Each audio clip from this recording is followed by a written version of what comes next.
जय गुरुदेव। इस धरती पर जितने भी संत महात्मा हुए, सभी ने एक मूल बताया, सभी ने एक सार बताया। क्या सार बताया? कि जो समर्थ संत होते हैं वो इस दुनिया में एक मूल है, एक सार है। उनका ध्यान, उनकी पूजा, उनकी अर्चना, उनकी वंदना करना ही सार है। उस समर्थ संत को छोड़कर अगर दुनिया में आप किसी अन्य की पूजा करोगे तो आपका सिर्फ भटकना है। समर्थ संतों ने समर्थ संत को सार बताया। कहते हैं मूल ध्यान गुरु रूप है, मूल पूजा गुरु पाव, मूल नाम गुरु वचन है, मूल सत्य सतभाव। जितने भी संत महात्मा हुए, सभी ने गुरु के रूप का ध्यान करना बताया। जैसा कि गुरु महाराज बोलते हैं, गुरु का ध्यान कर प्यारे, बिना इसके नहीं छूटना। गुरु का ध्यान करने से नरक से, 84 से, तमाम तरह की बीमारियों से, तमाम तरह के झंझटों से छुटकारा मिलता है, मुक्ति मिलती है। इस संसार से भी मुक्ति मिलती है और इस शरीर के तमाम बीमारियों से, दुख से भी छुटकारा मिलता है। गुरु के ध्यान करने का ये फायदा है, नरक और 84 आपकी छूट जाती हैं। और जबकि इस संसार में रहकर संसार की चीजों का लोग ध्यान करते हैं, बहुत से लोग छोटी मोटी सिद्धियां लेकर, रिद्धि सिद्धियां लेकर, तमाम तरह के चमत्कार लोगों को दिखाकर, उनको आकर्षित करके खुद तो अंधकार में है और उनको भी आकर्षित करके उनको पूजा की विधि, ध्यान की विधि, अर्चना वंदन कैसे की जाती है, तमाम तरह के उनको उपाय बताकर उनको इस संसार में भटका देते हैं। खुद तो बंधन में है और दूसरे जीवों को भी बंधन में डालकर नरक का अधिकारी बना लेते हैं। इसीलिए आपको सतर्क रहने की जरूरत है कि संत महात्माओं ने, जो संत महात्मा पहले हुए, पूरे हुए, शब्द वेद संत हुए, उन्होंने क्या बोला, क्या कहा, आपको गौर फरमाने की जरूरत है। हुजूर महाराज ने भी बोला, गुरु का ध्यान कर प्यारे, बिना इसके नहीं छूटना। मूल ध्यान गुरु का स्वरूप है। गुरु का स्वरूप का ध्यान करने से जो इस शरीर के अंदर जीवात्मा बैठी है, इसको इस शरीर से, 5 तत्व के शरीर से, इस दुनिया संसार से, नरक और 84 से छुटकारा मिलता है गुरु के ध्यान करने मात्र से। जबकि इस दुनिया में तमाम कर्म कांडों को मानते हुए, नाना प्रकार की पूजा करके, सांसारिक पूजा करके, भूत प्रेतों की पूजा करके, या फिर अन्य कोई ऐसी क्रिया करके जो कि बंधन का कारण है, जो कि समय की बर्बादी है, और जीव ऐसी पूजा करके इस संसार में फंसता है। और जबकि गुरु का स्वरूप का ध्यान करने से, उनकी पूजा करने से जीव इस दुनिया से उबरता है, इस संसार से निकलता है। इसीलिए जो संतों ने मूल बताया, उस मूल को पकड़ना है। मूल ध्यान गुरु रूप है। इसीलिए जो समर्थ संत हैं, उनके पास आपको जाने की जरूरत है। फिर संत महात्माओं ने बताया कि मूल पूजा गुरु पाव। संत महात्माओं ने पूजा भी बताया कि किसकी पूजा करनी है। संत महात्माओं ने गुरु के पाव की पूजा करना बताया, ना कि किसी देवी देवता की, ना किसी भूत प्रेत की, ना संसार की।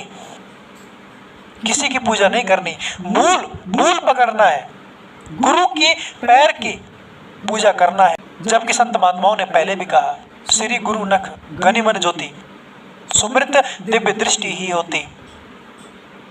समर्थ संत के नख के अग्रभाग को याद करते ही इंसान की दिव्य दृष्टि खुल जाती है। जबकि अगर आप संसार में किसी देवी देवता या फिर किसी अन्य की आप पूजा करते हैं, क्या आपका कुछ होता है? कुछ नहीं होता। जबकि समर्थ संत के पांव की पूजा करने से आपको कितना बड़ा फायदा मिलता है। संत महात्माओं के द्वारा बताए गए एक एक वचन मूल है, एक एक शब्द मूल है। चाहे उन्होंने कुछ भी कहा हो, वो सब मूल है। संसार में आप जिसकी भी पूजा करते हैं वो पूजा आपको 84 में बांधती है, और गुरु की पूजा आपको 84 से छुड़ाती है, बंधन से मुक्त करती है। फिर कहते हैं मूल नाम गुरु वचन है, जो नाम समर्थ संत ने अपने श्री मुख से उच्चारण किया वह नाम आदि से लेकर अंत तक जाता है। ऐसा नाम ही गुरु का वचन है, ऐसा नाम ही गुरु का शब्द है, ऐसा नाम ही गुरु का मूल नाम है, जो कि जीवात्मा को पकड़कर उसके घर पहुंचा देता है। इस 84 के बंधन से जीवात्मा को पकड़कर उसके घर पहुंचाने का काम करता है। ऐसा नाम सिर्फ गुरु का नाम है, गुरु का शब्द है। जिस शब्द के बारे में बोला, जिस नाम के बारे में इस कलयुग में बोला, कलयुग केवल नाम धारा, जपत जपत नर उतर ही पारा, वही गुरु का नाम, वही गुरु का शब्द, जिसको जपने से इंसान की मुक्ति होती है, भव बंधन से पार होता है। उसी नाम की नौका के द्वारा, उसी नाम की नौका पर चढ़कर जीव इस भव बंधन से पार होता है। वही गुरु का नाम है, वही गुरु का वचन है। और मूल नाम मिलता कहाँ है? शब्द भेदी संत के पास। जो संत शब्द भेदी है, जो संत नाम का जानकार है, उसके पास मूल नाम मिलता है, वह शब्द मिलता है जिससे उद्धार होता है। जो कलयुग में मूल बताया, मूल नाम बताया, वह समर्थ संत के पास मिलता है। और समर्थ संत वक्त में एक हुआ करते हैं। फिर कहते हैं मूल सत्य सद्भाव।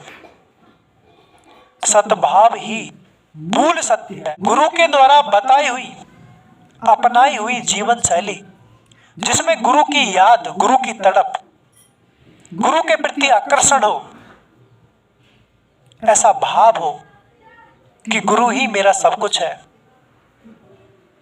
दुनिया में मेरा जो भी कुछ था, जो भी कुछ है, वो केवल गुरु है, गुरु के सिवा और कुछ नहीं। ऐसा भाव ही सद्भाव है। ऐसा भाव जिसमें गुरु की याद एक कामी पुरुष की तरह बनी रहे।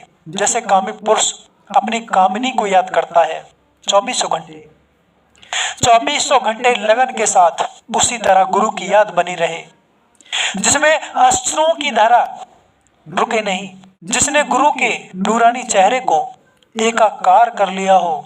ऐसा भाव जिसमें आ जाए, वह भाव सत्य भाव है। इसीलिए दुनिया के बहकावे में मत आओ।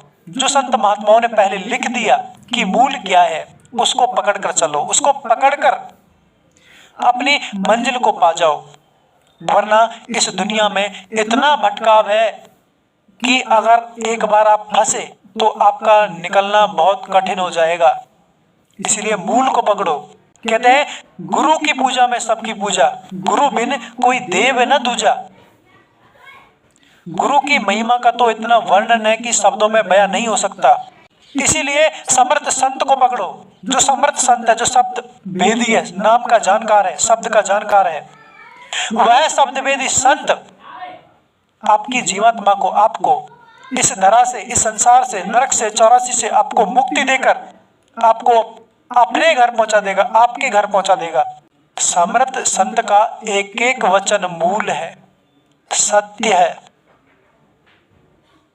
इसीलिए उनकी ही पूजा करो, उनको ही मानो। वही आपका रिश्तेदार, वही आपका भाई, वही आपका बंधु, वही आपका माँ बाप, जो आपकी जीवात्मा को इस बंधन से छुड़ाकर परमात्मा के पास पहुंचा दे। वही सब कुछ है। जय गुरुदेव।